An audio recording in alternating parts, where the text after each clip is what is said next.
Movie की शुरुआत में हम यहाँ पर रानन को देखते हैं, जहाँ पर वो बेड पर लेटी हुई थी। एंड यहाँ पर रानन एक पेशेंट थी, जहाँ पर उसका बॉयफ्रेंड जी उसके साथ में होता है। यहाँ पर रानन उससे शुक्रिया कह रही होती है हमेशा उसका साथ देने के लिए और इतनी डिफ़िकल्ट सिचुएशन में भी उसे छोड़कर ना जाने के लिए। यहाँ पर जो जी है वो अपने जेल की रिंग को देखे ही जा रहा था। इतने में यहाँ पर मिया आ जाती है, तो फिर मिया रानन को बोलने लगती है कि हाँ, वो हमेशा तुम्हारा साथ देगा ही। ये तो बहुत ऑब्वियस सी बात है, और ये तो तुम्हारा आखिरी टाइम है ना, और तुम्हारी ज़िंदगी का आखिरी मोमेंट, तो फिर वो तुम्हारा साथ कैसे नहीं दे सकता। यहाँ पर रानन को कुछ समझ नहीं आता, जहाँ पर जी मिया के पास जाकर उसे बोलने लगता है कि लगता है अब आखिरी वक्त आ गया है, जहाँ पर मुझे तुम्हें सच्चाई बताकर ऊपर भेजना होगा। एंड यहाँ पर वो उसके सामने कन्फेस कर देता है कि मिया ही उसकी वुमन है। यहाँ पर रानन कंफ्यूज हो जाती है, जहाँ पर जी चाकू को निकाल लेता है और तो रानन को चाकू से मारने लगता है। यहाँ पर रानन कहते हैं कि आखिर तुमने मेरे साथ ये सब क्यों किया, मैंने तुम्हें मेरी प्रॉपर्टी, कंपनी, शेयर सब कुछ दे दिया, इसके बाद में तुम मेरे साथ ये सब क्यों कर रहे हो। जी यहाँ पर उसे बताने लगता है क्योंकि तुम कुछ ज़्यादा ही बुद्धू हो। शुरुआत से मैंने तुम्हें सिर्फ और सिर्फ तुम्हारी दौलत की अप्रोच किया था, लेकिन यहाँ पर जिससे मैं प्यार करता था वो सिर्फ और सिर्फ मिया ही थी। और यहाँ वो लाइटर निकाल कर उस घर के अंदर आग भी लगाने लगता है। जैसे यहाँ पर मिया और जी बाहर जा रहे होते हैं, सामने से हमें चांद नजर आता है, जहाँ पर चांद के बॉडीगार्ड्स उन दोनों को कैप्चर कर लेते हैं। यहाँ पर चांद जैसे ही रानन को देखता है वो शॉक हो जाता है और तो यहाँ पर वो उसे माफ़ी मांगने लगता है इतना देरी से आने के लिए। लेकिन यहाँ पर रानन उसे माफ़ी मांगने से मना करती है और तो वो खुद ब खुद उससे माफ़ी मांगने लगती है। यहाँ पर वो उसे कह रहा होता है कि मैं तुम्हें हॉस्पिटल लेकर जाऊँगा, लेकिन इसके पहले कि वो उसे हॉस्पिटल लेकर जाता, यहाँ पर रानन की सांस रुक जाती है और तो और चांद को बहुत ज़्यादा रिग्रेट भी होने लगता है।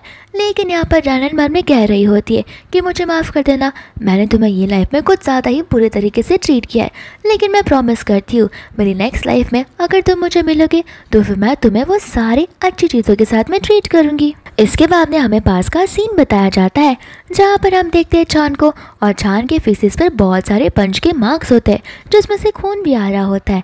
और यहाँ पर रानन आकर उसे कुछ ब्रेकफास्ट खाने के लिए देती है, तब जाके उनकी पहली मुलाकात होती है। एंड वापस से हम प्रेजेंट में आ जाते हैं, जहाँ पर रानन कह रही होती है कि वो हमारी पहली मुलाकात थी, जहाँ पर चांद ने मुझे पसंद करना शुरू कर दिया था, लेकिन मैंने नहीं। बट इस बार मैं वादा करती हूँ कि अगर मेरी नेक्स्ट लाइफ होगी तो मैं चांद की वाइफ ज़रूर बनकर रहूँगी और उसे वो सारा का सारा प्यार दूंगी जो वो डिज़र्व करता है। और तो और यहाँ पर रानन के साथ में चांद भी होता है, जो कि उसे हक कर लेटा हुआ था। इसके बाद में हम यहाँ पर रानन को देखते हैं, जो कि एक रूम में सो रही होती है। फिर यहाँ पर उसकी नींद खुल जाती है, जहाँ पर वो अपने आप को इस बेड पर पाकर शॉक होने लगती है। और तो यहाँ पर बाद में वो डेट को देखती है, जहाँ पर उसे कुछ समझ नहीं आ रहा होता, उसे ये सारी चीज़ें एक सपना लग रही थी। फिर बाद में वो चली जाती है मिरर के पास में, और जैसे वो अपने आप को देखती है वो समझ जाती है कि उसका रीबर्थ हुआ है एंड गॉड ने उसे एक और चांस दिया है। एंड यहाँ पर वो जान लेती है कि वो जी को और मिया को सबक सिखा कर ही रहेगी। फिलहाल जिस घर में वो है वो उसी की प्रॉपर्टी है, यानी कि रानन की। एंड ये प्रॉपर्टी की वर्थ जो है वो बिलियंस में जाती है, और ये प्रॉपर्टी तो उसने नाम कर दी थी जी के प्यार के चक्कर में। लेकिन इस बार लीजा ठान कर रख लेती है कि मैं उन्हें 10 टाइम्स ज़्यादा दुगना रिवेंज लेकर रहूँगी। इसके बाद में यहाँ पर रानन अपना ड्रेस चेंज कर चली जाती है, जहाँ पर वो नीचे देखती है जी को। साथ ही साथ यहाँ पर मिया भी होती है और तो और उसके कुछ फ्रेंड्स भी होते हैं। जी यहाँ पर रानन को देख लेता है और उसे बोलने लगता है कि तुम ऊपर क्या कर रही हो, नीचे उतरो और वो जो इम्पोर्टेड फ्रूट मंगवाया है उसे कट कर मेरे फ्रेंड्स के लिए लेकर आओ। यहाँ पर रानन उसे देख कर मन में ही बहुत ज़्यादा आग बबूला हो रही थी और कहने लगती है कि ये ठहरा सर्वेंट का बेटा, यहाँ पर मेरे पैसों से खरीदे गए ब्लेजर को पहनकर मेरे ही घर पर ऐसा हुक्म चला रहा है जैसे पूरा का घर उसका ही हो और मैं उसकी सर्वेंट। इसने पास लाइफ में मुझे एकदम सर्वेंट जैसा ट्रीट किया है, लेकिन इस बार मैं इन दोनों को मजा चखा कर रहूँगी। यहाँ पर जी को गुस्सा आ जाता है, तो फिर यहाँ पर जी रानन से कहने लगता है कि वहाँ पर ऊपर खड़े खड़े मेरा मुंह क्या देख रही हो, मैंने तुम्हें कुछ काम करने के लिए दिया है और तुम यहाँ पर मुझे इग्नोर किए जा रही हो। फिर बाद में यहाँ पर मिया उठकर जी के पास चली जाती है और उसे बोलने लगती कि जाने तो जी, उस पर चिल्लाने की कोई ज़रूरत नहीं है, मैं खुद ब खुद ही काम करने के लिए चली जाऊँगी। एंड यहाँ पर वो जैसे ही जाने वाली थी जी उसे रोक लेता है एंड कहता है कि तुम क्यों जाओगी, तुम्हें पता है ना रानन को लोगों को सर्व करने में कितना अच्छा लगता है, अगर तुम खुद ही चली जाओगी तो उसे बुरा लगेगा। एंड यहाँ पर रानन को जाने के लिए कहता है, जहाँ पर रानन कहती कि ठीक है अभी से मैं रिवेंज की शुरुआत करना शुरू कर दूंगी। एंड वो यहाँ पर किचन में चली जाती है। एंड यहाँ पर वो फ्रूट्स को वॉश करने लगती है। जैसे ही वो फ्रूट्स को लेकर जाने लगती है, उसकी दो फ्रेंड्स वहाँ पर आ जाती है जो कि रैनन को ताने मारना शुरू कर देती है। असल में वो रैनन की फ्रेंड्स नहीं बल्कि सिर्फ और सिर्फ क्लासमेट्स ही होती है। एंड यहाँ पर वो लोग रैनन से कहने लगते हैं कि तुम्हें क्या लगता है जी ने तुम्हें यहाँ पर घर पर रहने के लिए क्या दे दिया, तुम तो पंख उड़ाकर उड़ने ही लगी हो, और ऐसे भी वो तुम्हें यहाँ पर रहने दे रहा है वही बड़ी बात मानो, तुम उसकी वाइफ बनने की कोशिश मत करो। यहाँ पर वो उन्हें बोलने लगती है कि हाँ मैं अच्छे से समझ रही हूँ तुम ये सब क्यों बोल रहे हो, क्योंकि तुम्हें लगता है कि मैं नानी की बेटी हूँ और ये पूरा का पूरा विला वो ओन करता है। लेकिन नहीं, मैं तुम्हें ये बताना चाहती हूँ कि कभी तुमने ये सोचा नहीं होगा कि वो एक सर्वेंट का बेटा है और ये विला मैं ओन करती हूँ। यहाँ पर वो दोनों हंसकर उन्हें बोलने लगते कि रैनन तुम सपने अच्छे देख लेती हो, लेकिन हाँ अपने सपनों से बाहर आओ और तुम्हें जो काम दिया है ना वो काम चुपचाप करो, वरना तुम्हारी सैलरी डिडक्ट हो जाएगी और उसके बाद में न जाने तुम्हारा गुजारा कैसे होगा। इतना बोलकर वहाँ से वो लोग हंसते हुए जाने लगते हैं। लीजा यहाँ पर मन में हंसते हुए कहने लगती है कि सर्वेंट का बेटा खुद है और ऐसा एक्ट करता है जैसे मेरी कंपनी का प्रेसिडेंट हो और सभी को ऐसा बता के भी रखा है। लेकिन टेंशन मत लो, ये उसकी स्टोरी है ना, तो इसकी स्टोरी में मैं एकदम अच्छे से पार्टिसिपेट करूँगी और अपने हिसाब से नरेट कर उसकी पोल खोलूँगी। इसके बाद में यहाँ पर रैनन फ्रूट्स खाते हुए आ रही थी, जहाँ पर मियाँ जी को इशारे करने लगती है एंड जी यहाँ पर रैनन पर गुस्सा करने लगता है कि तुम क्या थोड़ी सी पागल हो, तुम फ्रूट्स को खुद ब खुद खाकर झूठा क्यों कर रही हो। यहाँ पर रैनन बोलने लगती है कि मेरे फ्रूट्स है मैंने बाई किए एंड यहाँ पर वो फ्रूट्स को फेंक देती है, कहती है कि मैं इसे आधा खाकर फेंकूँ या पूरा का पूरा ऐसी ज़मीन पर गिरा दूँ, इससे तुम्हें क्या फ़र्क पड़ता है। यहाँ पर उससे क्लास में रैनन को कहने लगते हैं कि तुम्हें शर्म नहीं आती, तुम्हें पता भी है कि ये फ्रूट्स कितने ज़्यादा एक्सपेंसिव है और कितने इम्पोर्टेड है, तुम्हारी सैलरी तो पक्का कट जाएगी। रैनन यहाँ पे बाद में जी से कहती कि सैलरी कट जाएगी, ओ हाँ मास्टर जी मुझे सैलरी जो दिया करते, जी मैंने सुना है कि तुम मुझे सैलरी देते हो, मुझे तो इस बात में पता भी नहीं था। यहाँ पर जी उस पर चिल्लाने लगता है एंड कहता है कि आखिर तुम्हें हो क्या गया है, मैंने तुम्हें फ्रूट्स लाने के लिए बोला ताकि मियाँ खा सके और तुम यहाँ पर उसका उल्टा काम कर रही हो। रैनन यहाँ पर गुस्से में आ जाती है एंड कहते कि मेरे खरीदे हुए फ्रूट्स मैं उसे क्यों दूँ और ये होती कौन है जिसे मैं सर्व करूँ, अगर इसे फ्रूट्स खाएं तो जाकर खुद बाय करे और खुद ही धोकर कट कर खा ले। यहाँ पर उसे क्लासमेट भी रैनन से कहने लगती है कि हाँ वो जी की गर्लफ्रेंड है और ऐसे भी ये फ्यूचर मालकिन बनने वाली है, तो उसका पूरा हक है यहाँ की हर एक चीज़ पर और तुम अपना मुंह बंद रखो तो ठीक रहेगा। लेकिन रैनन यहाँ पर उसे कहने लगती कि अच्छा तुम लोग को ये सारी बात बोलोगी क्योंकि जी ने तुमसे जो कहा है कि ये पूरा का पूरा घर जी का है, ये विला जी का है और तो जी कंपनी का प्रेसिडेंट भी है। लेकिन यहाँ पर जी ने तो तुम्हें कुछ पता ही नहीं है। यहाँ पर इतने में जी रैनन को रोक लेता है और बोलता है कि बोल लो जितना बोलना है, लेकिन याद रखना मैं तुम्हें माफ़ नहीं करूँगा। रैनन कहते कि तुम मुझे माफ़ नहीं करोगे। जी कहता है कि हाँ तुमने सही सुना और अभी हम जा रहे हैं मील खाने के लिए, देखता हूँ मैं कहाँ पर तुम वहाँ पर आके मुझे बैक करती हो फॉरगिव करने के लिए। इसके बाद में यहाँ पर रैनन सोचते कि मेरे घर में इतना शानदार बनाया हुआ मील बिना मेरे परमिशन के कैसे खाता है, ये मैं भी देखती हूँ। एंड यहाँ पर वो लंच वाले एरिया में जाकर लंच करने लगती है, जहाँ पर सभी के सभी लोग आकर उसे देखते ही शौक हो जाते हैं। बाद में यहाँ पर उसके क्लासमेट्स बोलने लगते हैं कि देखो तो फ्रूट्स तक तो ठीक था, लेकिन इसके पर कुछ ज़्यादा ही आए जा रहे, ये यहाँ पर बिना सीखे आए मील खाना शुरू कर दे रही है। नानी की बेटी है ये, तो फिर इसे ज़मीन पर बैठ कर खाना चाहिए, लेकिन देखो ऐसे लगता है कि सारा का सारा विला और ये सारी चीज़ें खुद ही ओन करती हो और न जाने अपने डिल्यूजन वर्ल्ड से कब बाहर निकलेगी। यहाँ पर रैनन उन सभी को इग्नोर करते हुए यहाँ पर वो मेड को कहने लगती है कि मुझे आगे का खाना सर्व करो, लेकिन यहाँ पर मेड मुँह बनाने लगती है एंड कहती है कि पहले जी को तो आने दो। रैनन बोलते कि मेरा घर मेरा खाना मेरी मर्जी, मुझे जब खाना है मैं खाऊंगी, तुम मेरे खाने को सर्व करो। यहाँ पर बाद में मेड बोलने लगती कि देखो मुझे पता है कि तुम बहुत गुस्से वाली हो, इसका मतलब ये नहीं कि तुम मिसबिहेव करोगी, एक बार जी को तो यहाँ पर आ जाने दो। एंड मन में यहाँ पर वांची बोल रही होती है कि न जाने आज इसको क्या हो गया, रोज तो मेरे बेटे जी के इशारे पर नाचती रहती है, लेकिन आज यहाँ पर हमें इतना उल्टा जवाब क्यों दे रही है। यहाँ पर रैनन गुस्से में आकर मेड से कहने लगती है कि लगता है तुम्हें मेरी बातें कुछ समझ नहीं आ रही। एंड यहाँ पर मेड भी रैनन से गुस्से में बोलने लगती है कि जब यहाँ पर जी आएगा तभी मैं खाने को सर्व करूँगी। इतने में यहाँ पर जी आ जाता है तो सभी लोग यहाँ पर जी से कहने लगते कि आखिर रैनन यहाँ पर मील टेबल पर क्या कर रही है और ये बहुत ज़्यादा बदतमीज़ होती जा रही है, लगता है तुम इसे कुछ ज़्यादा ही पर उड़ाने दे रहे हो। फिर बाद में यहाँ पर जी आ जाता है और उसे बोलने लगता है कि तुम यहाँ पर क्या कर रही हो और मील सर्व करने के लिए कहो। तो फिर रानन बोलते कि ये सारे लोगों को मैं मील क्यों सर्व करूँ, और ऐसे भी ये मेरा घर है। फिर बाद में क्लासमेट्स वापस से शुरू हो जाता है कि जी ने तुम्हें बस यहाँ पर रहने के लिए दिया है, जी ने यहाँ पर तुम्हें पूरे विला का मालकिन नहीं बनाया जो तुम इस तरीके से एक्ट कर रही हो। अभी की अभी जी तुम्हें इसे घर से बाहर निकाल देना चाहिए। एंड यहाँ पर रानन जी की ओर देखे जा रही थी। जी यहाँ पर रानन से कहने लगता कि अभी उठो वरना मैं तुम्हें कभी भी माफ़ नहीं करूँगा। एंड रानन यहाँ पर बोल लगती है कि मेरा घर है, मेरी मर्जी है, मुझे जब जाना होगा मैं जाऊँगी और मुझे जो करना होगा मैं करूँगी।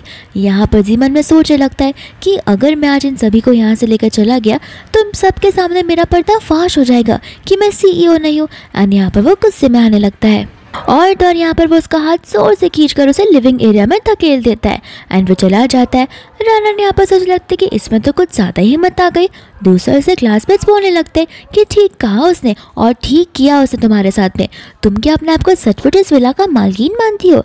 एंड यहाँ पर रानन कॉल लगा लेती है अपनी मम्मा को और कहने लगती है कि जो बेबी सिटर आपने मेरे लिए लाया था वो ऐसा एक्ट करे जैसे कि वो मेरी मॉम हो और वो इस पूरे विला की मालकिन हो।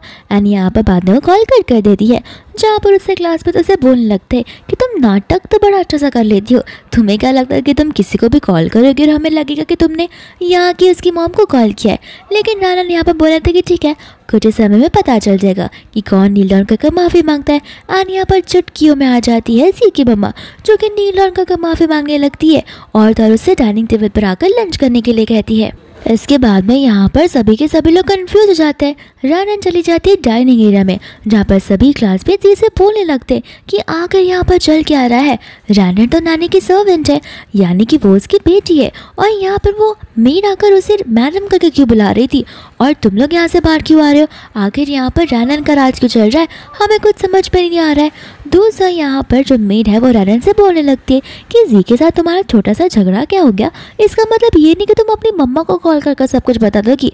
रानन यहाँ पर गुस्से में उसे देखकर बोलने लगती है कि आपको क्या करना है मैं किसी को भी कॉल लगाकर बोलूँ एंड आपको यहाँ पर किसी काम से रखा गया है ना कि यहाँ पर मुझे सिखाने के लिए कि क्या गलत है और क्या सही। अगर एक और भी शब्द अपने मुंह से निकाला तो अभी क्या भी मैं यहाँ से निकाल दूंगी क्योंकि तुम्हें पे करने वाली मैं ही हूँ।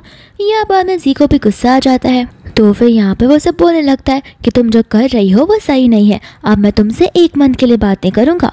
रानन बोलने लगती कि 1 मंथ, एक काम करो ना जिंदगी भर मत बात करो, मेरे लिए बहुत अच्छा होगा। जी यहाँ पर बोला था कि ठीक है याद रखना तुम भी मेरे पास आओगी मुझसे माफ़ी मांगने के लिए और ये कहने के लिए कि प्लीज़ मुझसे बात कर लो तब मैं तुम्हें बताऊंगा। रानन कहते कि यहाँ पर खड़े खड़े मेरा मुंह क्यों देख रहे हो, अभी क्या अभी यहाँ से जाओ। दूसरा उससे क्लास पर कंफ्यूज होता है तो फिर जी यहाँ पर उन्हें बहाना मारने लगता है एंड कहता है कि देखो मेरे घर का एनवायरनमेंट बहुत पीसफुल है एंड मैं यहाँ पर किसी सर्वेंट की वजह से अपना मूड ख़राब नहीं कर सकता, तो चलो मैं तुम्हें एक अच्छे से फेमस से और एक्सपेंसिव रेस्टोरेंट में ट्रीट दूंगा। एंड यहाँ पर सभी लोग जाने लगते। दूसरा मियाँ जी से पूछने लगती है और कहते कि तुम टेंशन मत लो, इसे तो मैं अच्छे से सबक सिखा कर रहूँगी। फिर बाद में वो लोग वहाँ से चले जाते हैं जहाँ पर वो मेड जब खाना बनाकर लाती है तो रानन उसके डिश को डस्टबिन में डाल देती है। मेड गुस्सा हो जाती है, तुम खाने को क्यों वेस्ट कर रही हो, मुझे घंटों लग गए इस खाने को बनाने के लिए। इतने में यहाँ पर मियाँ भी आ जाती है जो रानन को बोलने लगी कि तुम क्या थोड़ी सी पागल हो, यहाँ पर कितनी मेहनत से उन्होंने खाना बनाया और तुम उन्हें फेंक रही हो। यहाँ पर रानन मियाँ की एक बात नहीं सुनते और खड़ी होकर उसे दोनों गालों पर थप्पड़ मार देती है एंड कहते कि तुम मुझे सिखाओ कि मुझे क्या करना है। यहाँ पर वो मेड भी बोलने वाली थी लेकिन रानन उन्हें भी थप्पड़ मार देती है एंड कहते कि अपने काम से काम रखो। यहाँ पर मेड बोलने लगते कि तुमने जो किया वो ठीक नहीं है, मेरा बेटा आकर देखना तुम्हारे साथ क्या करेगा। रानन बोलती कि अपना सामान पैक करो अपने बेटे का भी और फिर यहाँ पर इस घर से निकल जाओ और रही मियाँ तुम्हारी बात तो मैं अकेले में हैंडल कर लूँगी। एंड यहाँ पर वो उसे अपने आप को लिविंग रूम में फॉलो करने के लिए कहती है जहाँ पर मियाँ रानन से माफ़ी मांगने लगती है। रानन पूछती कि अब क्यों तुम मुझसे माफ़ी मांग रही हो, अब तुम मुझसे ऊंची आवाज़ से बात नहीं करोगी क्या। एंड यहाँ पर वो खड़े होकर उसे बोलने लगती है कि तुम रही मेरी असिस्टेंट एंड मैं रही यहाँ पर उस बड़ी ग्रुप की CEO और तुम्हें लगता है कि तुम इतने अच्छे कपड़े पहन सकती हो एक मेड होते हुए, जाओ और जाकर अपना कपड़ा बदल कर आओ। एंड वो यहाँ पर उसे कपड़ा बदलने के लिए भेज देती है। दूसरा यहाँ पर वो मेड यानी कि सी की मम्मा होती है जो कि रानन से माफ़ी मांगने लगती है और उसे समझाने बुझाने लगती है। रानन उनसे कहती है कि देखिए मुझे लगता है कि तुम्हें तुम्हारी पोजीशन पता नहीं है, तो मैं तुम्हें याद दिलाना चाहती हूँ मेरी मॉम ने तुम्हें हायर किया है ताकि तुम मेरा ध्यान रख पाओ और मेरे लिए खाना बना पाओ, ना कि मेरे लिए लेक्चर झाड़ पाओ। और रही बात तुम्हारे बेटे जी की, तो उसे भी संभाल कर रखो। और तुम्हारी हिम्मत कैसे हुई? ये पूरा का पूरा विला मैं ओन करती हूँ, यहाँ की सारी चीज़ें मैं ओन करती हूँ, लेकिन तुम दिखावा तो ऐसा करते हो जैसे तुम और तुम्हारा बेटा इस विला को ओन करते। ज़रा अपनी पोजीशन को देखो और अपना दिमाग ठिकाने पर लगाओ। वह यहाँ पर वो उसे माफ़ी मांगती है एंड कहते कि अब से ऐसा नहीं होगा। जानन कहते कि हाँ, अब से ऐसा होगा ही नहीं, क्योंकि तुम अपना सामान पैक करने वाली हो अपने बेटे के सामान के साथ, और तुम दोनों के दोनों इस घर से निकल जाने वाले हो। यहाँ पर वो बोलते कि प्लीज़ ऐसा मत करो। जानन कहते कि हाँ, मैं तुम्हारे बारे में बहुत सोचा।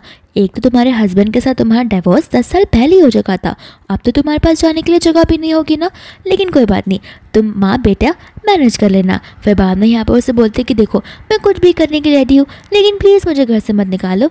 रानन कहते कि ठीक है, एक काम करो, नील डाउन करो और खुद को थप्पड़ मारो, तब तक जब तक मैं सेटिस्फाई नहीं होती, और हाँ, मेरे जब तक स्टॉप ना बोलो तब तक रुकना नहीं। एंड यहाँ पर वो आंटी सेम वैसा ही करने लगती है, जहाँ पर मियाँ भी इन सारी चीज़ों को सुनते हुए और देखते हुए डरने लगती है। दूसरा रानन मम ने बोल रही होती है कि ये तो बस शुरुआत है, इससे ज़्यादा पेन मैं तुम तीनों को देने वाली हूँ। इसके बाद यहाँ पर बॉडीगार्ड्स आ जाते हैं, जो रानन से कहने लगते हैं कि हमें परी मैडम का कॉल आया था और उन्होंने कहा था कि आपको कोई बोली कर रहा है। रानन कहते कि कोई ज़रूरत नहीं है, मैंने चीज़ों को हैंडल कर दिया है, लेकिन हाँ, एक काम करना, जाकर इस मेड का और इसके बेटे का सामान सब पैक कर कर बाहर निकाल देना। यहाँ पर वो आंटी बोलने लगती है, लेकिन तुमने मुझसे कहा था ये सब करने के लिए, तो तुम मुझे घर से बाहर नहीं निकालोगी। रानन बोलने लगती कि तुम रुक क्यों गई? मैंने तुमसे कहा था ना, जब तक मैं ना कहूँ तब तक रुकना मत, वरना मैं सेटिस्फाई नहीं रहूँगी, और मैं अब डिससेटिस्फाई हूँ, तो मैं तुम्हें इस घर से निकाल रही हूँ। यहाँ पर वो उसे कहने लगती है कि तुम मेरे साथ ये सब नहीं कर सकती, और दर बॉडीगार्ड्स उन्हें पकड़कर वहाँ से बाहर ले जाने लगते हैं, जहाँ पर मियाँ तो बहुत ज़्यादा ही घबरा जाती है। इसके बाद में यहाँ पर वो मियाँ से बोलने लगती है, क्या तुम मेरी नानी और दर मेड बनने के लिए रेडी हो? एंड मियाँ यहाँ पर डर के मारे उसे हाँ बोल देती है। फिर बाद में रानन उसे कहती है कि ठीक है, तुम्हारी ड्यूटी फ़िलहाल ख़त्म हो रही है, तुम जा सकती हो और जाकर अपने जी के सामने कंप्लेन भी कर सकती हो। एंड यहाँ पर मियाँ गुस्से में उस टॉवल को पटक कर चली जाती है। रानन यहाँ पर मन में कहने लगती है कि ये तो बस शुरुआत है, धीरे धीरे देखना, मैं तुम दोनों की, यानी कि मैं तुम तीनों की लाइफ एकदम हेल बना कर रख दूंगी। एंड यहाँ पर दूसरे और बॉडीगार्ड्स उसकी मम्मा को, यानी कि जी की मम्मा को घर से धक्के मारकर बाहर निकाल देते हैं उनके लगेज के साथ में। एंड यहाँ पर उसकी मम्मा बहुत गुस्से में होती है। फिर बाद में यहाँ पर मियाँ आ जाती है, जो कि उसे उठाने लगती है एंड कहती है कि आप टेंशन मत लेना, देखना कुछ दिनों में यहाँ पर जी के साथ आकर वो उससे माफ़ी मांगने लगेगी। यहाँ पर उसकी मम बोलने लगती है कि मैं जी से कह कर रहूँगी कि वो इतनी आसानी से रानन को माफ़ ना करे। साथ ही साथ यहाँ पर वो मियाँ को थैंक यू भी बोलने लगती है और सॉरी भी, और कहती कि देखना, एक बार इसकी कंपनी मेरे नाम हो गई ना, यानी कि मेरे बेटे के नाम पे, तो फिर मैं ऐसे बताती हूँ, जिस तरीके से इसने मुझे घर से बाहर निकाला है, सेम उसी तरीके से मैं यहाँ पर उसे चाइना से बाहर निकाल दूँगी। यहाँ पर मियाँ से बोलने लगती है कि आंटी आप टेंशन मत लीजिए, जी आपकी हर एक चीज़ का एक एक करके बदला लेगा। तो फिर यहाँ पर उसकी मम बोलते कि तुम मुझे आंटी क्यों बुला रही हो, तुम तो मुझे मदर इन लॉ बुलाओ, और ऐसे भी तुम मेरी डॉटर इन लॉ जैसी तो हो, आगे जाकर तुम दोनों की शादी होने वाली है। फिर यहाँ से वो लोग अपना लगेज उठाकर जाने लगते हैं। लेकिन यहाँ पर जैसे वो लोग जाने लगते हैं, यहाँ पर वो लोग एक लग्जरियस कार को देखकर डरने लगते हैं। एंड यहाँ पर कई सारे बॉडीगार्ड्स खड़े हो जाते हैं एंड उस कार के अंदर से हमारा मिस्टर छान निकलता है, जहाँ पर वो दोनों छान को देखकर डरने लगते हैं। और तो यहाँ पर बाद में आ जाती है रानन भी, जहाँ पर रानन छान को देखकर सरप्राइज हो जाती है। एंड यहाँ पर रानन को उसकी पास्ट की मेमोरीज एक एक कर याद आने लगती है। फिर बाद में यहाँ पर गुस्से में आकर छान उन दोनों के सामान को, साथ साथ उन दोनों को उस घर के क्या उस एरिया से सीधा बाहर भगाने के लिए कह देता है। फिर बाद में यहाँ पर रानन आ जाती है छान से मिलने के लिए, लेकिन छान यहाँ पर बहाना मारकर जाने लगता है। तो रानन उसे रोकती है और कहती है कि मुझे माफ़ कर देना। यहाँ पर उसे लग रहा होता है कि रानन इतना रोने क्यों लग रही है, हो सकता है कि शायद उसे किसी और ने बुली किया। तो फिर वो उसे पूछने लगता है कि इन दोनों के अलावा तुम्हें किसने बुली किया, मुझे बस नाम बताओ, मैं उसे बिल्कुल नहीं छोड़ूंगा। एंड यहाँ पर रानन उसे हक करने लगती है, जहाँ पर बेचारा छान तो कंफ्यूज ही हो जाता है। एंड बाद में उसे पूछता है कि तुम ठीक तो हो ना। रानन कहते हैं कि हाँ मैं बिल्कुल ठीक हूँ, मैं बस तुम्हें एक बार फिर से जानना चाहती हूँ और एक न्यूज़ स्टार्ट करना चाहती हूँ। तो फिर छान से बोल देता है कि पहले तुम मेरे साथ हॉस्पिटल चलो। लेकिन यहाँ पर रानन अपना इंट्रोडक्शन देना शुरू कर देती है, जहाँ पर छान वापस से कंफ्यूज होता है, लेकिन फिर वो यहाँ पर खुद का इंट्रोडक्शन देता है। एंड मन ही मन यहाँ पर रानन कहने लगती है कि पास्ट लाइफ में हमेशा छुप छुप के उसने मेरी मदद की है और तो इसने मेरे से सच्चा प्यार किया है, लेकिन मैंने हमेशा इसे बुरा ट्रीट किया है। पर इस बार नहीं, इस बार मैं इससे राइट ट्रीटमेंट देकर ही रहूँगी और इसे अपना बना कर ही रहूँगी। फिर वो उसे कहती है कि सबसे पहला स्टेज होगा हमारा गुड फ्रेंड्स बनने का, जहाँ पर देखना मैं ये टेस्ट तुम्हारे लिए पास कर दिखाऊंगी। यहाँ पर चान अभी भी कंफ्यूज होता है कि आखिर इससे अचानक से क्या हो गया है। फिर रानन यहाँ पर उसे थैंक यू बोलने लगती है कि वो दोनों के साथ डील करने के लिए।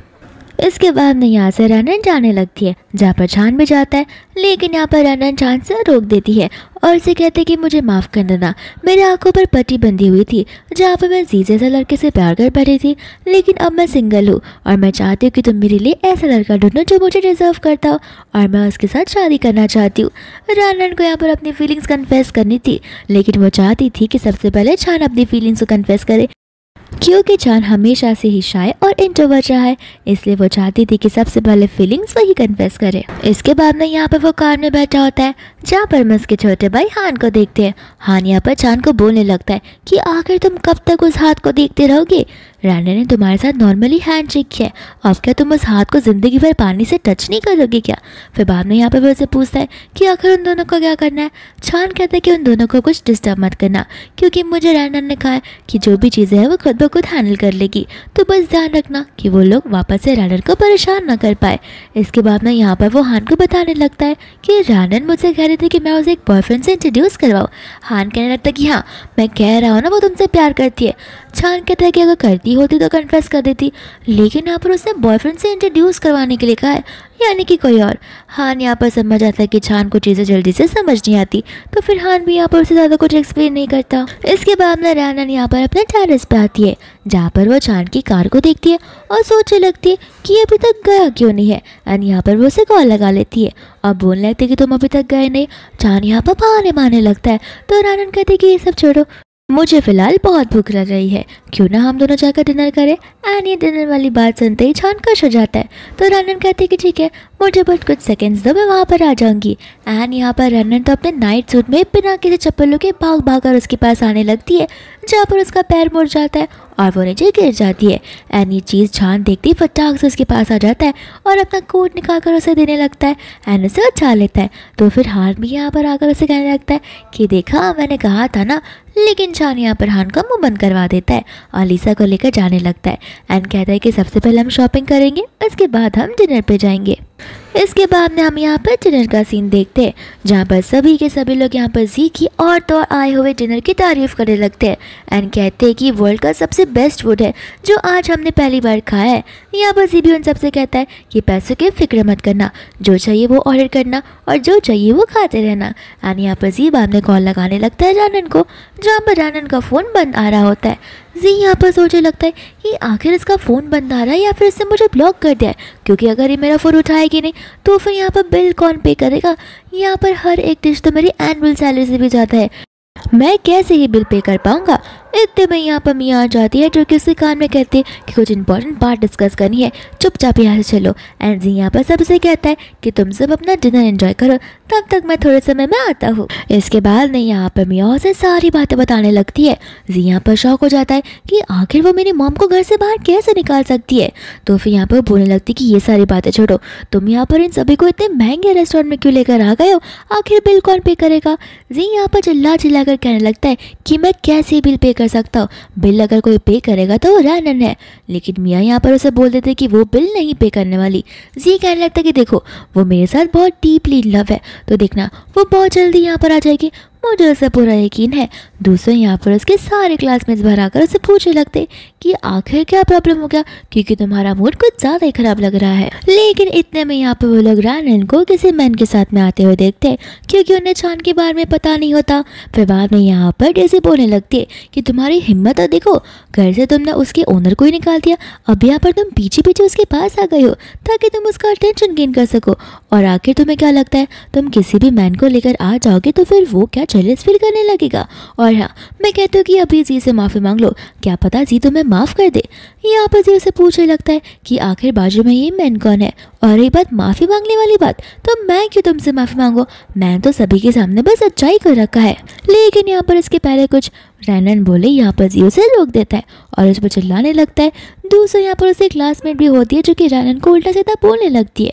चान को यहाँ पर बहुत गुस्सा आता है तो वो उसे थप्पड़ मारने जाने वाला था कि यहाँ पर रैनन उसे रोक लेती है और खुद ब खुद वहाँ पर जाकर डेजी को थप्पड़ मार देती है और अपना मुंह बंद रखने के लिए कहती है। इसके बाद में यहाँ पर जी को भी गुस्सा आने लगता है तो वो रैनन से कहता है कि तुम्हें हो क्या गया, पहले घर पर और अब इस होटल में आकर तमाशा खड़ा कर रही हो। याद रखना मैं तुम्हें कभी भी माफ नहीं करूंगा और तुम समझती क्या हो अपने आप को। इतने में यहाँ पर उसका फ्रेंड आ जाता है जो कहने लगता है कि हाँ न जाने ये खुद को क्या समझती है, एक नॉर्मल सी नौकरानी की बेटी जो है लेकिन खुद को रानी समझती है।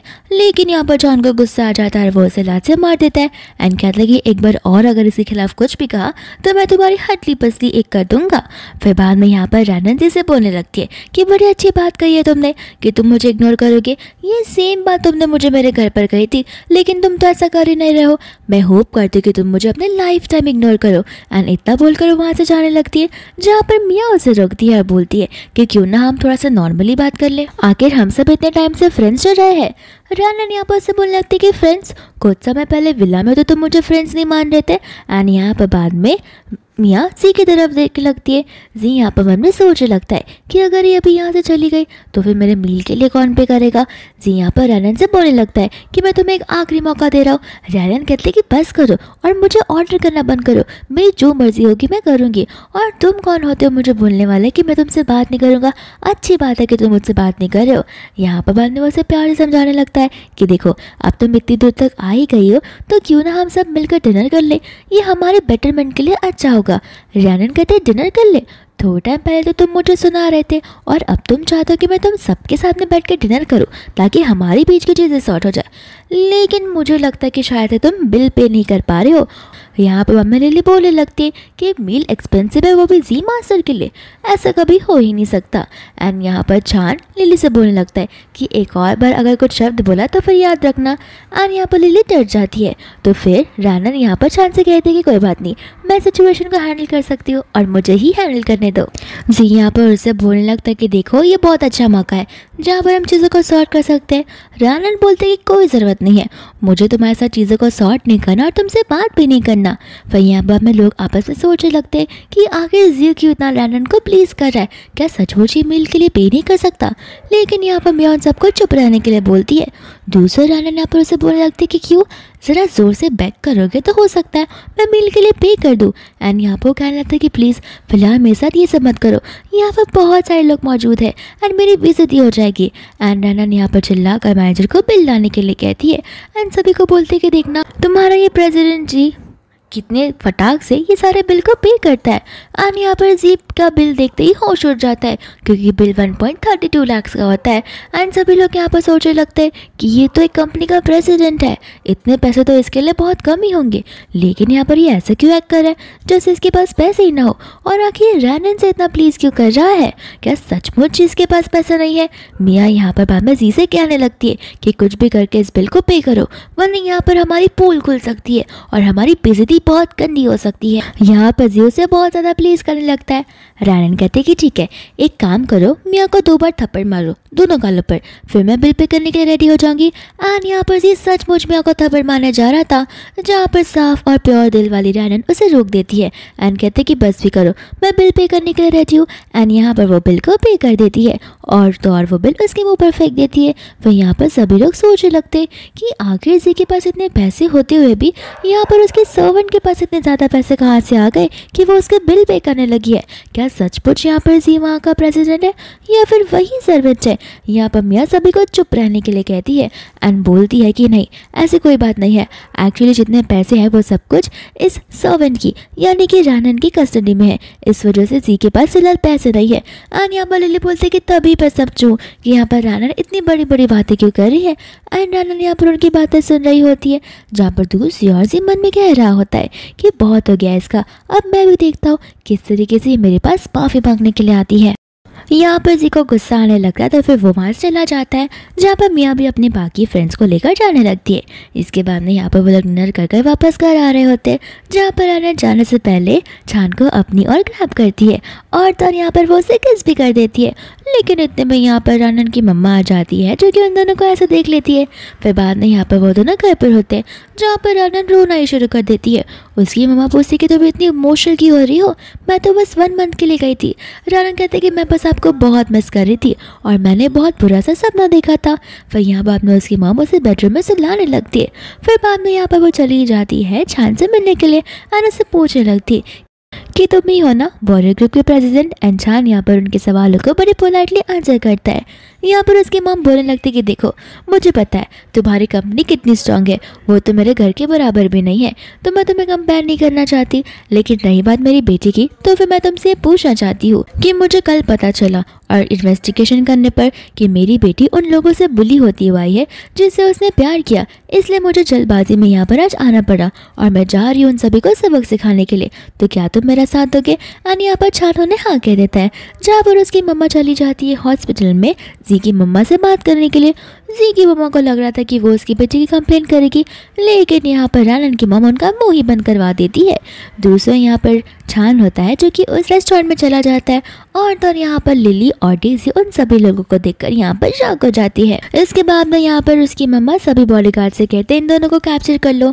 एंड यहाँ पर उसकी जो मॉम होती है जी की, वो बहुत ज़्यादा माफ़ी मांगने लगती है, लेकिन यहाँ पर रानन की मम्मा उसे माफ़ी नहीं करती और गार्ड से कह देती है कि इसकी जो पैर है उसे डिसेबल बना देना और ध्यान रखना कि यहाँ पर कुछ दिनों तक इस बिस्तर से उठ भी ना पाए। यहाँ पर जी की मम्मा बहुत माफ़ी मांगती है, लेकिन रानन की मम्मा उसकी बात सुनने के लिए रेडी भी नहीं होती है। दूसरा यहाँ पर छान होता है, जिसने डेज़ी को बहुत अच्छे से सबक सिखाया होता है। इसके बाद में यहाँ पर मॉर्निंग हो जाती है, जहाँ पर रानन को कुछ पता भी नहीं होता। एंड यहाँ पर रानन की मॉम उसके लिए खाना भी बना रही होती है। फिर बाद में यहाँ पर वो लोग ब्रेकफास्ट करने लगते हैं। दूसरा यहाँ पर हम जी को देखते हैं और मियाँ को देखते हैं, जहाँ पर उन दोनों को बॉडीगार्ड्स ने कुछ ज़्यादा ही पीट दिया होता है। फिर बाद में यहाँ पर जी बोलने लगता है कि तुम्हें टेंशन लेने की ज़रूरत नहीं है, मैं तुम्हारे लिए और मेरी मॉम के लिए बदला लेकर ही रहूँगा। मियाँ यहाँ पर कल रात को रेस्टोरेंट में क्या क्या हुआ था वो सारी बातें बताने लगती है। साथ साथ जी भी यहाँ पर बोलने लगता है कि मुझे नहीं लगता मेरी मॉम अब से चल पाएंगी और उन्हें बहुत टाइम तक, और जब तक वो जिंदा है तब तक उन्हें व्हीलचेयर पर ही रहना होगा। फिर बाद में वो भी उसे सारी बात बताने लगता है। यहाँ पर वो दोनों सोच रहे होते हैं कि उसके बाजू में जो मैन था आखिर वो कौन था और आखिरकार उसके पास इतनी सारी पावर्स और बॉडीगार्ड्स आए कहाँ से है। इसके बाद में यहाँ पर रानन का फर्स्ट डे होता है ऑफिस में, जहाँ पर वो चली जाती है छान के पास में एंड छान उसे जॉब करने के लिए चला जाता है।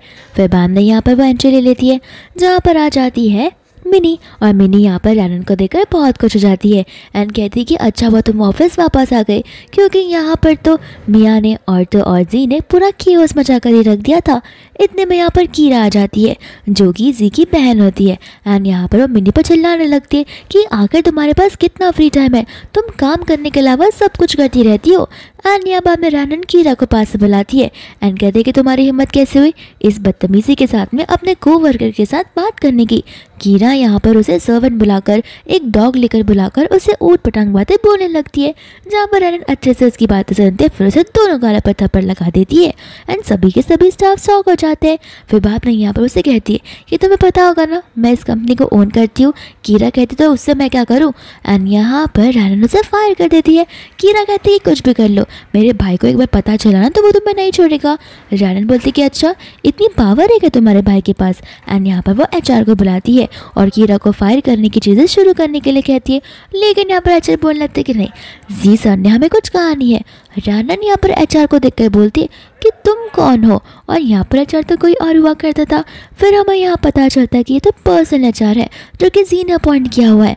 वो यहाँ पर रानन एक इम्पॉर्टेंट मीटिंग हैंडल करती है, जहाँ पर वो सभी लोगों को बुलाती है। इसके बाद में यहाँ पर उस मीटिंग में उसका फेवरेट जी भी आ जाता है, जहाँ पर जी आती है प्रेसिडेंट की कुर्सी पर बैठ जाता है।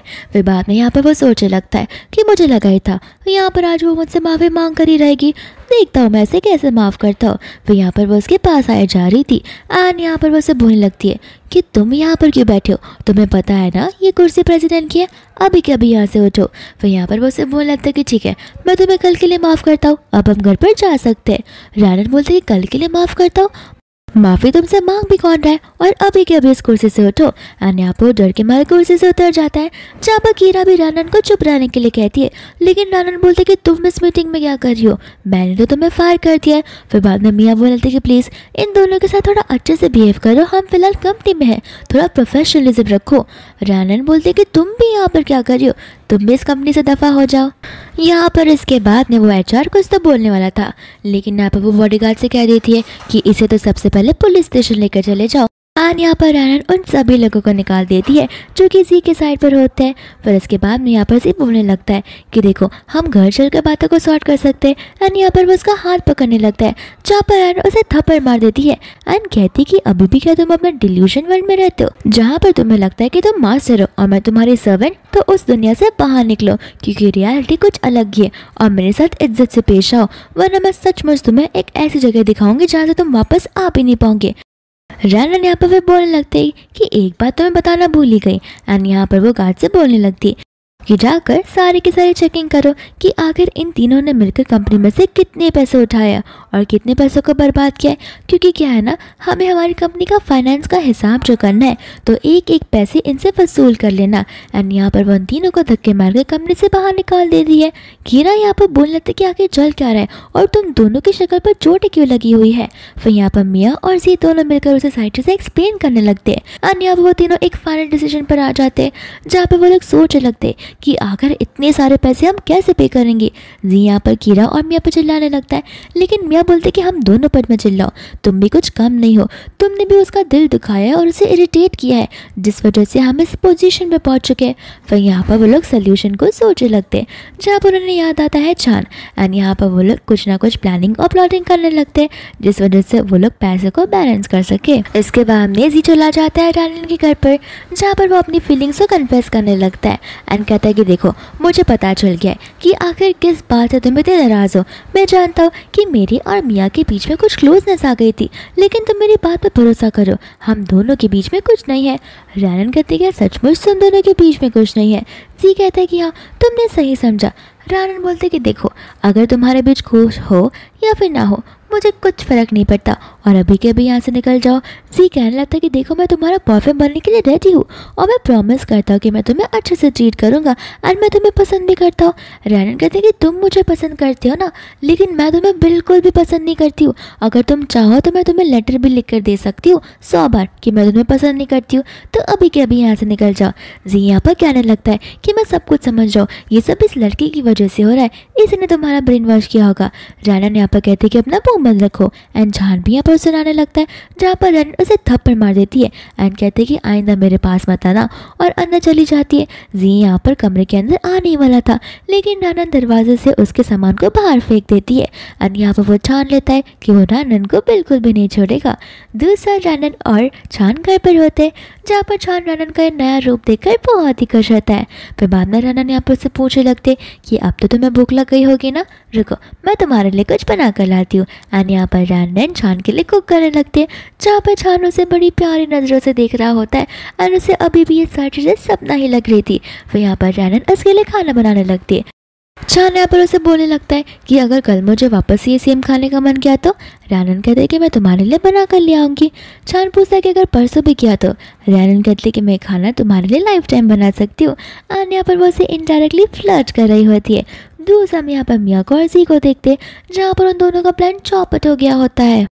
मिया यहाँ पर उसे बताने लगती है कि मैंने उसके साथ जो लड़का है उसके बारे में सारी इन्फॉर्मेशन निकाल रखी है, उसका नाम छान है एंड यहाँ पर वो वॉरियर ग्रुप का CEO है और सबसे रिच और सबसे स्ट्रांग पर्सन है। हम उसका कुछ भी नहीं बिगाड़ सकते, हमें कुछ ना कुछ सोचना पड़ेगा। यहाँ पर जी बोल लगता है कि टेंशन मत लो, मैं यहाँ पर किसी अंडरवर्ल्ड डॉन को जानता हूँ जो कि हमारे इस प्रॉब्लम को सॉल्व कर सकता है। एंड यहाँ पर वो इस गुंडे को कॉल लगा लेता है, जहाँ पर वो गुंडे को कहता है कि उसके पैर तोड़ने के लिए। एंड यहाँ पर गुंडे उससे 1 मिलियन मांग लेता है। फिर दूसरा हम यहाँ पर देखते हैं कि छान रानन को उसके गेट तक छोड़ आता है, जहाँ पर रानन उसे इशारों में बोलने लगती है कि टेंशन मत लो, मॉम और बॉडीगार्ड बहुत जल्दी घर पर आ जाएंगे, तब तक मैं उनका वेट करती रहूँगी। एंड यहाँ पर बुद्धू छान बस उसे हाँ बोल देता है, जहाँ पर लीजा जाने लगती है और लीजा को लग रहा होता है कि छान उसे रुकेगा एंड पूछेगा कि तब तक मैं वहाँ पर रुक सकता हूँ, लेकिन यहाँ पर छान उससे कुछ पूछता ही नहीं है। फिर इसके बाद में छान और हान दोनों के दोनों घर की ओर जाने लगते हैं, जहाँ पर रास्ते के बीच में उनकी गाड़ी रुक जाती है एंड यहाँ पर वो सारे के सारे गुंडे आ जाते हैं। हान छान से कहते हैं कि तुम टेंशन मत लो भाई, मैं तुम्हारी मदद करता हूँ। एंड यहाँ पर हान उन गुंडों से निपटने के लिए चला आ जाता है। यहाँ पर वो गुंडे हान को डराने धमकाने लगते हैं एंड कहने लगते हैं कि देखो सर, हमें एक टास्क दिया गया है जिसके लिए हमें पे भी किया गया है, तो हमें हमारा टास्क कंप्लीट करना बहुत ज़रूरी है। तो अपने मास्टर से कहो चुपचाप यहाँ पर बाहर आने के लिए। लेकिन हान यहाँ पर कुछ भी करने से मना कर देता है, बट खुद ब खुद यहाँ पर छान बाहर आ जाता है। जहाँ पर छान को बाहर आता देख यहाँ पर तो वो गुंडा डर ही जाता है और खुद ब खुद नील डाउन करके माफ़ी मांगने लगता है। यहाँ पर उसका एक जो वर्कर होता है वो उसके बारे में बुरा भरा बोलता है, लेकिन यहाँ पर गुंडा उसे थप्पड़ मारकर बोलता है कि तमीज़ से बात करो, लगता है तुम्हें पता नहीं है कि तुम किससे बात करो। एंड बाद में यहाँ पर छान उसे पूछने लगता है कि तुम्हारी हिम्मत कैसे हुई मेरे अगेंस्ट से सब करने की, अभी बेसबॉल लो और खुद के पैर पर ही मारो। एंड यहाँ पर वो खुद के पैर पर मार ही जाता है। फिर बाद में छान उसे रोकने के लिए कहता है और उससे उस इंसान के बारे में पूछता है जिसने उसे ये ऑर्डर दिया है। फिर बाद में यहाँ पर वो गुंडा उसे सब कुछ बता देता है। एंड छान कहते हैं कि ठीक है अब तुम जा सकते हो, लेकिन याद रखना आइंदा से गलती वापस ना हो, इस बार तो मैं तुम्हें छोड़ दे रहा हूँ। एंड वहाँ पर वो उससे माफ़ी मांगते हुए वापस वहाँ से भाग जाते हैं। हान यहाँ पर छान से कह रहा होता है कि मैं तो बस तुम्हें प्रोटेक्ट करने ही वाला था, लेकिन ये लोग तो वायलेंस का यूज़ करने लगे ना, इस वजह से मैं कुछ नहीं कर पाया। इसके बाद में हम यहाँ पर देखते हैं रानन को और उसकी मम्मा को, जहाँ पर वो लोग अपनी दिल की बातों को कर रहे होते हैं। और यहाँ पर उसकी मम्मा रानन के साथ कुछ ज़्यादा ही फ्रैंक होने लगती है और डर उसके छान के बारे में पूछने लगती है। रानन यहाँ पर शर्माने लगती है। उसकी मॉम कहते हैं कि इसमें शर्माने वाली कौन सी बात है, मैं भी तो तुम्हारे डैड के साथ लव करती थी और हमारी भी लव मैरिज हुई है और मैं तुम्हें हम दोनों की स्टोरी बताती थी, तो मैं चाहती हूँ कि तुम दोनों का आगे जाकर प्रोग्रेस हो, जहाँ पर मेरी क्यूट क्यूट ग्रैंड डॉटर और ग्रैंड बॉयज़ हो और मैं उन्हें तुम दोनों की स्टोरी बताऊँगी। यहाँ पर रानन शर्माने लग जाती है एंड बोलते हैं कि आप कुछ ज़्यादा ही सोचने लग रही हो। इसके बाद में यहाँ पर उसकी मम्मा बताने लगती है कि ग्रैंडमा बहुत जल्दी आने वाले हैं, तुम चाहती हो तो तब हम सब लोग मिलकर तुम्हारे एंगेजमेंट फिक्स कर सकते हैं। यहाँ पर रानन अपनी मम्मा से कुछ एक्स्ट्रा बॉडीगार्ड्स मांगने लगती है। उसकी मम्मा यहाँ पर डर जाती है एंड पूछते कि कहीं तुम्हें कुछ प्रॉब्लम तो नहीं हो रहा। रानन कहते हैं कि टेंशन मत लीजिए, मैं चीज़ों को अपने आप से हैंडल कर सकती हूँ और ऐसे भी मैं आपकी बहुत स्ट्रॉन्गेस्ट गर्ल जो हूँ। फिर यहाँ पर उसकी मम्मा से समझाती है कि देखो पास्ट टाइम में तुम एकदम चुप रहा करती थी और मुझे इन्वेस्टिगेट करने में पता चला कि वो लोग तुम्हें बुली कर रहे और मैं नहीं चाहती कि एक बार फिर से वैसा हो, तो प्लीज़ अगर कोई भी छोटी सी प्रॉब्लम तुम्हें तंग कर रही हो तो तुम मुझे आकर ज़रूर बता सकती हो। इसके बाद में उसकी मम्मा वहाँ से चली जाती है, जहाँ पर रानन एक ईविल स्माइल देते हुए मन में प्लानिंग करने लगती है। इसके बाद में हम यहाँ पर वापस से जी और मिया को देखते, जहाँ पर वो लोग वापस से सोचने लगते कि आखिर रानन से छुटकारा कैसे पाया जाए। फिर यहाँ पर मिया उससे बोलने लगती कि देखो लवर वाला पॉइंट तो काम आने से रहा, तो क्यों ना हम यहाँ पर उसी कंपनी को टारगेट करें, जहाँ पर उसी कंपनी के अगेंस्ट जो उसका कॉम्पिटिटर होगा उसके साथ हम कॉम्पिटिशन करेंगे और रानन की सीक्रेट्स उसे भेज देंगे। जहाँ पर एक बार रानन का नाम खराब हो गया या फिर उसी कंपनी के सीक्रेट्स लीक हो गए तो फिर उसी कंपनी डाउन हो जाएगी, जहाँ पर उसे वापस से तुम्हारे पास आना ही पड़ेगा। जी यहाँ पर कहने लगता है कि मानना पड़ेगा मैंने एकदम परफेक्ट और स्मार्ट लड़की को चूज़ किया है। मिया यहाँ पर उसे बोलने लगती है कि तुम टेंशन मत लो, मैंने सारी चीज़ें सेट कर रखी है, अब बस मुझे उसे डेली लाइफ में फॉलो करना होगा और वो किसी ना किसी से तो मिलती होगी या फिर वो किसी ना किसी से पर्सनल बात तो करती ही होगी। एंड यहाँ पर मिया उसका नेक्स्ट डे पीछा करने लगती है, जहाँ पर फाइनली रानन के दादाजी आ जाते हैं यानी कि ग्रैंडपा, एंड वो दोनों एक दूसरे को हक करने लगते हैं, जहाँ पर मिया उन दोनों की फ़ोटो निकालकर उससे कॉम्पिटिटर को भेज देती है, साथ साथ रिपोर्टर्स को भी, और ऐसा न्यूज़ बनाने के लिए कहती कि रानन एक 50 साल के पुत्र के साथ में है। और तो यहाँ पर रानन और उसके दादाजी बड़े प्यार से एक दूसरे के साथ में बात करते हैं। इसके बाद में यहाँ पर वो लोग कंपनी के अंदर जाने लगते हैं। इसके बाद में यहाँ पर वो उसके दादाजी और उसकी मॉम घर पर होते हैं, जहाँ पर वो लोग आपस में बात करने लगते हैं। एंड रानन यहाँ पर उन्हें बिजनेस टैक्टिक्स के बारे में बताने लगती है। फिर दादाजी बोलते हैं कि बिजनेस वर्ल्ड में तुम बहुत फेमस हो चुकी हो, लेकिन तुम्हारे मैरिड लाइफ का क्या, आखिर तुमने जी के साथ शादी करने का कब फिक्स किया है। यहाँ पर रानन और उसकी मॉम का मुंह उतर जाता है, जहाँ पर ग्रैंडपा को समझ आ जाता है कि आखिर कुछ तो प्रॉब्लम है। फिर यहाँ पर उसकी मॉम और तो रानन उन्हें सारी सच्चाई बताने लगते हैं। ग्रैंडपा यहाँ पर रानन से कहते कि देखो मैंने पहली झलक में उसे पहचान लिया था, लेकिन तुम मुझसे प्यार करती थी और तो मैं नहीं चाहता था कि तुम मुझ पर ऐसे समझो कि मैं तुम पर कुछ रेस्ट्रिक्शंस लगा रहा हूँ, इस वजह से मैं तुम्हें कभी भी कुछ कहा नहीं है। इसके बाद में यहाँ पर हम रानन को ऑफिस में देखते हैं, जहाँ पर वो अपने असिस्टेंट का कुछ इन्फॉर्मेशन बताने लगती है और साथ साथ पता लगाने के लिए कहती है मिया आखिर कहाँ पर है। फिर बाद में हम यहाँ पर देखते हैं हान को, जहाँ पर हान सोच रहा होता है कि आखिर मेरे सिस्टर इन लॉ यानी कि रानन ने मुझे कॉल कर ऐसे क्यों कहा कि मेरे भाई पर अटैक होने वाला है। लेकिन कुछ भी हो जाए मुझे मेरे भाई को प्रोटेक्ट करना ही होगा। एंड यहाँ पर वो लोग कार से जा रहे होते हैं जहाँ पर बहुत सारे गुंडे आ जाते हैं चार पर अटैक करने के लिए। एंड यहाँ पर वो दोनों मिलकर फाइट करने लगते हैं। साथ साथ यहाँ पर रानन भी होती है। एंड यहाँ पर रानन देखती है कि कोई उसे चाकू मारने वाला था कि रानन यहाँ पर बीच में आ जाती है और इसके हाथों में वो चाकू लग जाता है। फिर बाद में यहाँ पर वो उसे उठाकर हॉस्पिटल ले चला जाता है जहाँ पर धीरे धीरे रानन की नींद खुलने लगती है। एंड यहाँ पर चांद रानन पर बड़ा गुस्सा करने लगता है। रानन कहते कि मैं अभी बेड पर हूँ, वो भी हॉस्पिटल के, और तुम मुझ पर गुस्सा कर रहे हो, ये तो बहुत इनजस्टिस हुआ। यहाँ पर वो उसे कहते कि देखो मैं तुम्हारी बस फिक्र करता हूँ और मैं सचमुच नहीं चाहता हूँ कि तुम नेक्स्ट टाइम से ये सब करो, ये तुम्हारी जान को जोखिम में डाल सकता है। रानन यहाँ पर उससे वादा करती है कि एक बार मैं तुम्हारी जान बचा दी तो बस मैं तुम्हें बस शुक्रिया अदा कहना चाहती थी। फिर इसके बाद में नेक्स्ट डे आ जाता है जहाँ पर रानन रेडी हो जाती है। चांद उससे पूछता है कि तुम जा कहाँ रही हो। रानन कहते हैं कि मीटिंग में। चांद कहता है बिल्कुल नहीं, तुम्हें बेड ड्रेस करना चाहिए। फिर बाद में रानन बोलती कि प्लीज़ ये मीटिंग बहुत ज़रूरी है, मैं प्रॉमिस करती हूँ कि मीटिंग होने के बाद मैं सीधा घर आ जाऊँगी और रेस्ट करूँगी। और ये बात सुनकर चांद उसे परमिशन दे देता है। इसके बाद हम यहाँ पर वापस से ग्रैंडपा और रानन को देखते हैं जहाँ पर वो लोग एक इवेंट में जा रहे थे। एंड यहाँ पर मिया एक और बार मौका ठान कर उन दोनों की फोटोज निकालने लगती है एंड कहती है कि देखना रानन, ये इवेंट तुम्हारे लिए बड़ा यादगार रहेगा। यहाँ पर रानन उस इवेंट के अंदर जाने लगती है जहाँ पर बाहर उसे डेजी, लिली, जी और मिया मिल जाती है। जहाँ पर डेजी और लिली रानन का मजाक उड़ाने लगती है और कहती कि तुम हमसे हेलो नहीं कहना चाहोगी। रानन कहती है कि तुम जैसे लोगों को तो मैं आँख उठाकर ना देखूँ और तुम चाहते हो कि मैं हेलो कर टाइम पास करो तो भूल ही जाओ। फिर यहाँ पर वो लोग जी के न्यू प्रोजेक्ट के बारे में बताने लगते हैं एंड कहते हैं कि देखो अभी भी मौका है, तुम जी से माफ़ी मांग सकती हो और वो तुम्हें माफ़ भी कर देगा क्योंकि उसका दिल बहुत बड़ा है। रन कहते कि अगर इतनी चिंता है तो खुद ब खुद जाकर उसे माफ़ी मांग लो मेरे बदले, क्योंकि क्या है ना, मेरा ऐसे गधे लोगों से बात करने का कोई इरादा नहीं है। फिर बाद में यहाँ पर उन सबके बीच में झगड़ा होने लग जाता है।